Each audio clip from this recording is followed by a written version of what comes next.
भाडे तत्वावर मोटर वाहने लावून त्या बदल्यात आर्थिक फायदा करून देण्याचे बहाण्याने आर्थिक फसवणूक व अपहार करण्याकरिता काशीमीरा पोलीस स्टेशनमध्ये आरोपींना अटक करून त्यांच्याकडून एकूण 246 वाहने आपण जप्त केलेली आहे. यात जो मुख्य आरोपी आहे त्यांनी मुख्य आरोपी जो आहे त्याचं नाव आहे संदीप सुरेश कांदळकर. संदीप सुरेश कांदळकर हा स्वतःचं नाव दुसरा सांगायचं, स्वतःचं नाव राजीव जोशी असं सांगायचं. या आरोपीवर यापूर्वी सुद्धा मुंबई, नवी मुंबई, पुणे, नाशिक आणि गुजरातमध्ये भरूच असे या ठिकाणी याच्यावर पूर्वी पण फसवणुकीचे गुन्हे दाखल आहेत. यांची जी मोडस आहे ती अशी आहे की एखादा फिर्यादीला हे लोक अप्रोच व्हायचे आणि त्यांना आमच्याकडे एअरपोर्ट आणि JNPT या ठिकाणी भाड्याने गाडी द्यायची आहे. त्यासाठी आणि दर महिन्याला आपल्याला 55,000 ते 75,000 पर्यंत भाडं मिळू शकतो. त्यात जर काही कर्ज घेतले तर त्या कर्जाचे हप्ते वगळून बाकीचे पैसे तुम्हाला मिळतील असेही लोकांकडनं ते हे पैसे घ्यायचे. काही लोकांनी याच्यामध्ये जेवढे गाडीची किंमत आहे तेवढे पैसे पूर्ण यांना दिले. काही लोकांनी 1.5 लाख दिले, 2 लाख रुपये दिले आणि बाकीचे उरलेले पैसे हे कंपनीकडनं, शोरूमकडनं फायनान्स वगैरे करून घ्यायचे. असे करून जेवढे फिर्यादी आपल्याला आतापर्यंत सापडलेले आहेत त्यापैकी काही लोकांची फसवणूक अशी झालेली आहे की जेवढे पैसे त्यांनी लावले त्याची एक गाडी त्यांनी घेतली परंतु कुठेही भाड्यावाढाचा काही नव्हता. काही ठिकाणी त्यांनी 100% पैसे लावले आणि ते पैसे त्याचे काही बुडाले. काही ठिकाणी त्यांनी पैसे जे लावले त्याची काही गाडी वगैरे पण घेतली गेलेली नाही.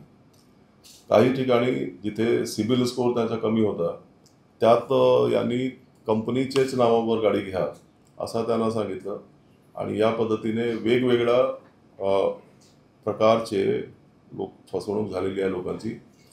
याच्यामध्ये आपण एकूण 246 मोटर वाहने ताब्यात घेतलेली आहेत आतापर्यंत आणि त्याची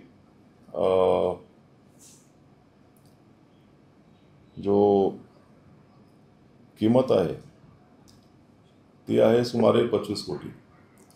सध्या गाड्यांची संख्या थोडी जास्त असल्यामुळे या प्रेस कॉन्फरन्समध्ये आपण गाडी इथे काही दाखवत नाही आहे. गाड्या आपला बेवली पार्कला आहेत, तिथे पण आम्ही तुम्हाला घेऊन जाणार आहोत आणि ते दाखवणार आहोत. तर आतापर्यंत याच्यामध्ये एकूण 1,375 गुंतवणूकदारांच्या फसवणूक झाल्याचे 20 लाख 20 कोटी 60 लाख अशी फसवणूक झाल्याचे आपल्याला निष्पन्न झालेले आहे. याचा अजून एक वैशिष्ट्य असं आहे की जो मुख्य आरोपी आहे, मुख्य आरोपीवर यापूर्वीच 13 फसवणुकीचे गुन्हे दाखल आहेत. म्हणून त्याच्यावर आपण जो नवीन कायदा आहे भारतीय न्याय संहिता कलम 111(2) त्याप्रमाणे संघटित गुन्हेगारी करण्याची कलमची वाढ केलेली आहे. So that is the first time we have applied that law here in Mira Road. यात आपले जो मुख्य आरोपी आहे तो आणि त्यासोबत एक दुसरा सहकारी आहे सचिन सुनील तेटगुरे, राहणार रत्नागिरी, त्यांना पण अटक केलेली आहे. इतर काही 7 आरोपी पण निष्पन्न झालेले आहेत आणि त्याचा पण आपण शोध घेत आहोत. रफली दिस इज द इन्फॉर्मेशन. सर यांची मोटिव्ह कशी होती, याचा एकूण टोटल हा पूर्ण व्यवहार कसा चालायचा, कसं ते कस्टमरना घेरायचे आणि फसवायचे कसे? बेसिकली हे लोकांना अप्रोच व्हायचे की आमच्याकडे आमची एक सिस्टम आहे किंवा सेटिंग आहे आणि आम्हाला कॉन्टॅक्ट मिळालेला आहे JNPT मध्ये आणि एअरपोर्टमध्ये आम्हाला भाड्याने गाड्या द्यायच्या आहेत.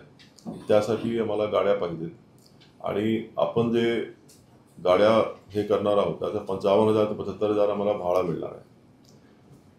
आणि त्यातून जर तुम्हाला गाडीचे पूर्ण पैसे दिले तर तुमचे 55,000 ते 75,000 तुम्हाला पूर्ण मिळतील.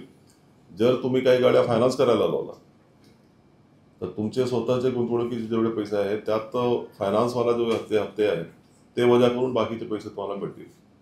याच्यामध्ये लोकांचा जो आहे विश्वास याच्यावर यासाठी बाळगला गेला की सुरुवातीच्या काळामध्ये यांनी काही लोकांना पैसे दिलेले आहेत. तर मग काही लोकांनी पैसे मिळाल्यामुळे आपले काही मित्रांना त्यांना सांगितलं, काही लोकांनी सुरुवातीला पैसे मिळाले तर त्यांनी मिळालेले पैसे याला परत दिले की अजून एक गाडी करू टाका. सर, हा फसवणुकीचा गुन्हा आहे हे कधी कळलं? आम्हाला एक फिर्यादी आली आम्हाला म्हणजे पोलिसांना भेटायला. त्यांचं नाव होता श्री भावेश शेखर आंबवणे यांनी, हे महाजनवाडी मीरा रोडला राहतात. ते आपल्याकडे जेव्हा आले की आमची अशी फसवणूक झालेली आहे तेव्हा आपण गुन्हा दाखल केला आणि तपासामध्ये सर्व आपल्याला निष्पन्न झालेलं आहे. जी फसवणूक झाली त्यांना कळालं त्यावेळेस त्यांना नेमकं असं काय जाणवलं की बाबा याच्याकडून आपली फसवणूक होते? त्यांचे लक्षात असं आलं की ते हप्ते वगैरे काही मिळत नाही आहेत, पैसे येणे बंद झाले. तर त्यानंतर त्यांना कळालं की आम्ही फसलो आहे. सर, ही टोळी जी महाराष्ट्रापुरती आहे का आणखी राजस्थान जो मोठा भाग आहे इतर देशात इतर याच्यामध्ये राज्यामध्ये? नाही, सध्या तर आपला यात भागात पुरतच आहे. सर, यामध्ये ज्या लोकांची फसवणूक झालेली आहे त्यांच्या नावावर बँकेचं कर्ज आहे, हप्तेही सुरू आहे, पण त्यांच्याकडे गाड्या नाहीये, तर ह्या गाड्या त्यांना परत कधी मिळतील आणि कशा मिळतील?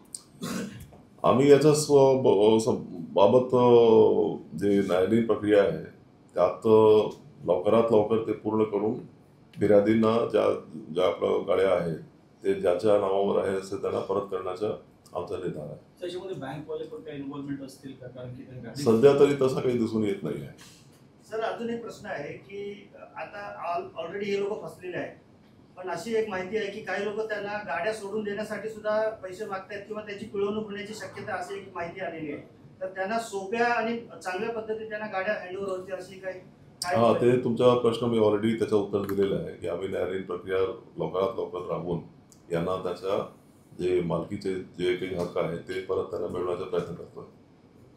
सर, एक खूप महत्त्वाचा प्रश्न आहे.